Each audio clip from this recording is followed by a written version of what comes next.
Olá, minha gente. Nossa inserção hoje vai ser bem rápida, porque como eu já dei toda a matéria da primeira prova para os meus alunos que fazem aula comigo na instituição em que eu leciono, eu me propus a resolver uma prova anterior e postar isso para que seja mais um objeto de estudo para eles, né?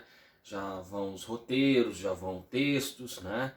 E aí vai também uma resolução de exercício, porque às vezes é importante saber como é que o examinador pensa, né? Para você poder responder a prova segundo uma lógica pré-estabelecida. Tá? Bom, então a minha prova, eu faço alguns itens de VOF, e aqui eu estou colocando alguns aqui por amostragem, e uma questão subjetiva. Tá? É um teste na realidade, que eu vou passar para eles. Né? Então vamos lá.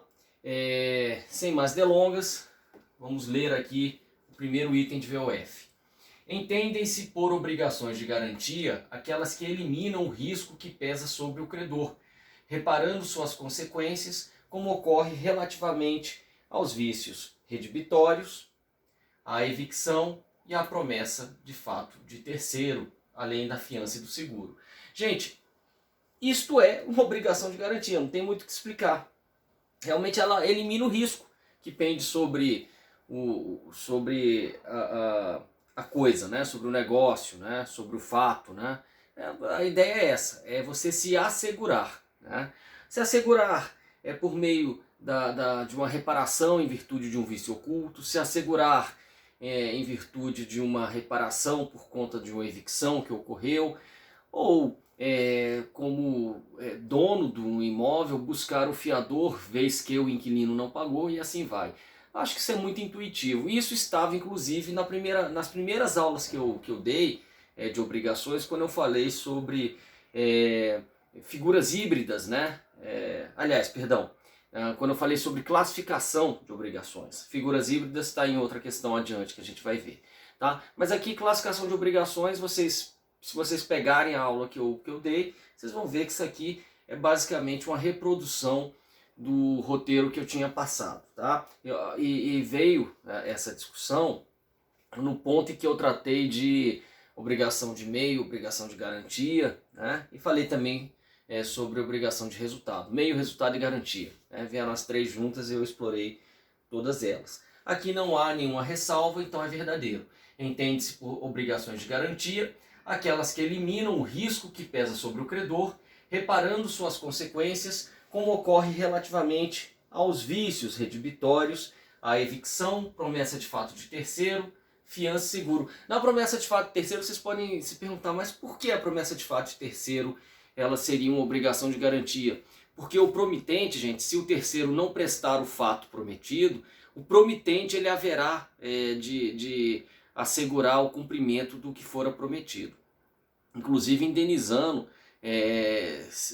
numa hipótese, por exemplo, de uma obrigação totalmente infungível. Né? Então, aqui ele acaba servindo também de garantia para assegurar a própria palavra empenhada. Tá? Então é verdadeiro o primeiro item. Segundo item, a cirurgia plástica estética é compreendida como obrigação de resultado pela jurisprudência majoritária, isto é, verdadeiro. Gente, quando a gente falou sobre obrigação de meio de resultado, a gente enfatizou que normalmente prestação de serviços relacionados à saúde, eles costumam ser uma obrigação de meio. Costumam ser uma obrigação de meio. Mas, professor, está dito aqui a cirurgia plástica estética é uma obrigação de resultado pela jurisprudência? Sim, esta é a exceção. Né? Um tratamento normal seria uma obrigação de meio. Agora, uma cirurgia plástica estética, pela jurisprudência majoritária, é uma obrigação de resultado. Já a cirurgia plástica reparadora, ela é uma obrigação de meio também. Beleza, gente? Continuando. Vamos lá. Os romanos entendiam que apenas os contratos eram fontes das obrigações, eis que apenas da vontade das partes elas podiam derivar. Falso. Os romanos, eles acabaram nos legando 4 fontes de obrigações, como vocês viram nas aulas, na aula que eu dei de fontes. Quais são essas fontes? São o contrato, que é intuitivo a gente perceber, a gente sempre falou isso, diz que um contrato ele pode encerrar várias obrigações, inclusive recíprocas. Então o contrato é uma fonte de obrigação. O quasi-contrato, que hoje nós tratamos o quasi-contrato como atos unilaterais. Por exemplo, promessa de recompensa, gestão de negócios, vedação ao enriquecimento sem causa, né? Então o enriquecimento sem causa, você unilateralmente experimentou um enriquecimento, fez nascer, e esse enriquecimento não teve causa, uma justa causa, né? E aí você foi obrigado a reparar a parte que se empobreceu na mesma medida em que você se enriqueceu. Aliás, o enriquecimento é sem causa, não é um enriquecimento ilícito, tá? Basta não haver causa para que haja transferência de patrimônio para fazer nascer a obrigação de restituir, tá? Bom, mas vejam, então, contratos, quase contratos, que hoje equivalem aos atos unilaterais, delito, que são os nossos atos ilícitos, né? Bater um carro faz nascer uma obrigação de reparar. E quase delitos, que eram exemplos que os romanos tinham na prática de responsabilidade civil objetiva para os nossos dias, né, de hoje. Tá bom? Então, eram 4 fontes. Então, não eram só os contratos. Então, por isso, o item é falso. Os romanos entendiam que apenas os contratos, se a gente colocasse, os romanos entendiam que os contratos eram fontes de obrigações, ok. Mas quando eu coloco apenas os contratos, aí isso torna o item falso. Tá? Seguindo, a lei não é, para a maior parte da doutrina, considerada fonte das obrigações, seja imediata, seja imediata. Gente, isso é falso. Né? Quando eu fui falar sobre fontes, nos dias de hoje, eu trouxe o posicionamento de alguns autores, mas eu dizia, olha, pode até oscilar. Né? A melhor doutrina entende que o fato é a fonte imediata para o nascimento da obrigação. Mas este fato ele está respaldado por uma fonte imediata, que é a lei. Né? Então, nesse caso, a lei é uma fonte imediata. Tá? Agora, os autores eles vão divergindo, mas todos eles apontam ou a lei como uma fonte imediata, ou a lei como uma fonte imediata, ou às vezes até a lei como a única fonte para o nascimento de obrigações, como uma fonte direta. Eu prefiro a visão de que o fato jurídico é a fonte imediata, respaldado pela fonte mediata, que é a lei. Tá? De qualquer sorte, o item é falso, porque ele está peremptoriamente dizendo que a lei não pode ser fonte. Isso torna o item falso. Tá? Bom, seguindo, débito e responsabilidade são componentes do vínculo obrigacional e não podem existir um sem o outro. A gente sabe que isso é falso. Você tem obrigações naturais em que existe o débito, mas o devedor não pode ser responsabilizado por ele. Né? Que é uma dívida cobertada pela prescrição. Né? Você tem, às vezes, um sujeito que não tem o débito, mas ele é responsável pelo pagamento. É o caso, por exemplo, de um terceiro que oferece seu próprio bem em hipoteca para garantir dívida alheia. Então, quando a gente falou sobre elementos das obrigações, resgatem essa aula se vocês tiverem dúvida, a gente falou sobre o vínculo jurídico e a gente falou sobre esse duplo aspecto do vínculo, Schuld, Haftung, né, que eles podiam existir separadamente. Né? Não é normal que existam separadamente, mas é possível que existam separadamente. Tá? Por isso, o item é falso. Outro. Entende-se por ius possessiones a faculdade que o titular de um direito pessoal tem de se transformar em possuidor caso ainda não o seja. Gente, aqui há 2 erros. Tá? Primeiro, ius possessiones é o fato de você ter tomado posse de alguma coisa. Tem até autores que preferem falar em factum possessiones. Sim, se você for titular de direito real ou de direito pessoal e tiver tomado posse da coisa, você terá ius possessiones sobre ela. É o que se traduz literalmente como direito de posse. Mas quando eu tratei lá, acho que na primeira ou na segunda aula, quando eu fui falar sobre diferenças entre direitos reais e pessoais, eu dizia que uma importante diferença é que os direitos reais, até pela questão da sequela e da oponibilidade erga omnes, né, os direitos reais, eles trazem para o titular uma outra faculdade chamada ius possidendi, que literalmente traduziríamos como direito à posse. Ou, em outras palavras, é o direito de se transformar em possuidor quando você é titular de um direito real. Aliás, é a faculdade de se transformar em possuidor conferida ao titular do direito real, caso ele ainda não o seja. Então, eu sou proprietário, comprei um imóvel, não me entregaram, não fizeram a entrega das chaves, e aí eu vou e movo uma ação de imissão na posse, fundada, uma ação petitória, fundada no ius possidendi. Quem tiver mais dúvidas, procure lá a primeira aula para lembrar disso, tá? Então, entende-se por ius possessionis a faculdade que o titular de um direito pessoal tem de se transformar em possuidor, caso ainda não seja. Falso. Vamos deixar essa sentença verdadeira? Entende-se por ius possidendi a faculdade que o titular de um direito real tem de se transformar em possuidor, caso ainda não o seja. Ou, se eu posso deixar a verdadeira de outra forma, entende-se por ius possessionis o fato do titular de um direito real ou pessoal haver tomado posse do bem. Pronto, já basta. Outra, deveres importam na necessidade de observância de um determinado comportamento em virtude da imposição do ordenamento, enquanto as obrigações são individualizáveis e vinculam sujeitos ao cumprimento de uma determinada prestação. A gente falou inclusive disso na aula que eu fui tratar de institutos afins, e conceitos introdutórios. Eu cheguei a trazer a visão de autores argentinos, dizendo que o dever seria gênero e a obrigação seria uma espécie de dever em que uma prestação ela seria devida do polo passivo para o polo ativo. Tá verdadeiro isso aqui, isso foi inclusive extraído de um roteiro de aula. Tá? Bom, e vejam que vocês podem ir e voltar, né, para rever as questões. Tá? Se alguém tiver dúvida, pode perguntar para mim, inclusive nos comentários. Tá? Vamos lá.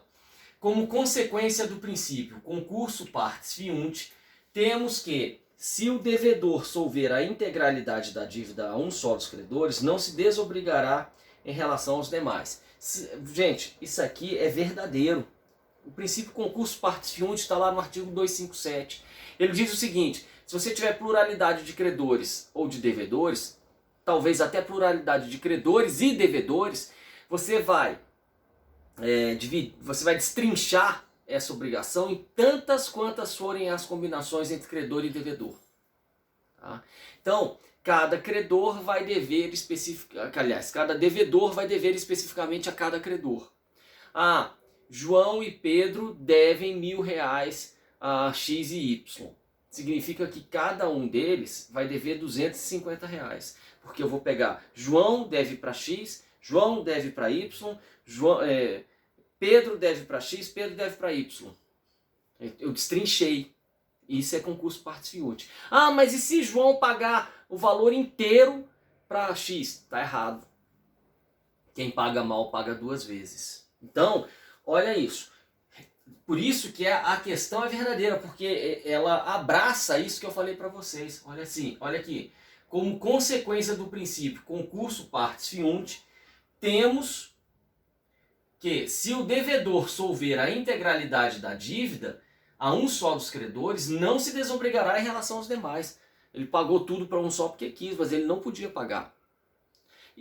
Quando é que o cara pode pagar toda a dívida para um dos credores só? Se o objeto for indivisível ou se houver solidariedade. E a solidariedade não se presume. Né? Bom, vamos lá.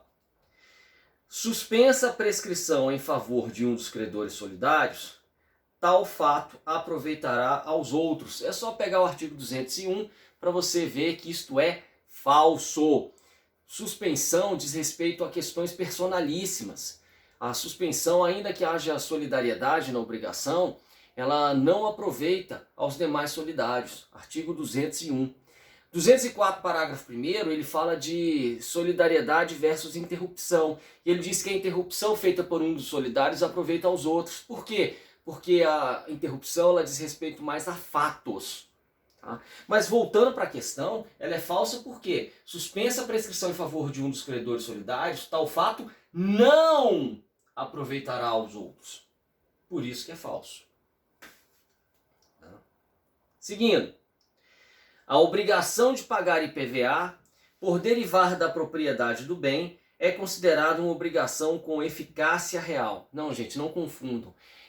Obrigação com eficácia real é aquela oponível a todos. Ela acontece no exemplo lá da locação, em que o inquilino ele faz constar uma cláusula que, se o imóvel for vendido, ele poderá continuar como inquilino. Tá? E ele registra isso. Aí, esta obrigação ela deve ser respeitada por todos, ela é oponível erga omnes. Isso é uma obrigação, isso é que é uma obrigação com eficácia real. A obrigação real é também chamada de obrigação propter rem. É aquela obrigação, ela não tem eficácia para todos, mas ela diz o seguinte: o devedor da prestação é aquele titular do direito real. Então, o IPVA, quem é o devedor de IPVA? É o proprietário do carro. Ah, mas o IPVA foi gerado antes de eu comprar o carro. Não interessa, se eu não pagar, eu vou perder o carro. Entenderam? Então, não confundam obrigação real, que é a propter rem, com obrigação com eficácia real, que é o exemplo lá da lei do inquilinato, que o sujeito ele faz constar a cláusula no contrato de que a locação permanecerá ainda que o imóvel seja vendido e leva isso a registro para gerar uma eficácia contra todos. Tá? Isso que é a obrigação com eficácia real. Tá? Beleza. Vamos lá tomar uma água. Na volta a gente continua e a gente vai analisar talvez a questão mais complicada, que é a questão subjetiva. Gente, vamos lá. Carlos e Clério são credores dos devedores solidários Daniel e Danilo. Carlos e Clério são credores dos devedores solidários Daniel e Danilo. Por que essa informação é relevante? Porque quando eu digo que Carlos e Clério são credores dos devedores solidários, eu digo que a solidariedade existe apenas no polo passivo. Não há solidariedade ativa. Em relação aos credores, um credor não pode cobrar a dívida toda. Cada credor só pode cobrar o seu pedaço. Agora, o seu pedaço pode ser cobrado indistintamente de qualquer um dos devedores. Voltem e entendam o que eu falei. Eu disse, aqui no polo ativo prevalecerá o princípio concurso partis fiunt. Carlos e Clério são credores dos devedores solidários. Então a solidariedade é apenas passiva. Tá? A dívida diz respeito à entrega de 10 toneladas de arroz da fazenda da qual são sócios os dois últimos. Então o Daniel e o Danilo são donos de uma fazenda de arroz, são sócios, e eles prometeram entregar o arroz para Carlos e Clério. Ocorre que uma ponta de cigarro lançada por Danilo, então deixa eu já marcar aqui o culpado.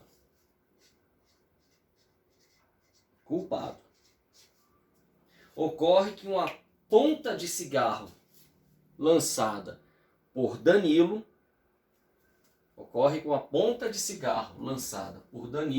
em sua fazenda, deixa eu colocar um Ezinho aqui.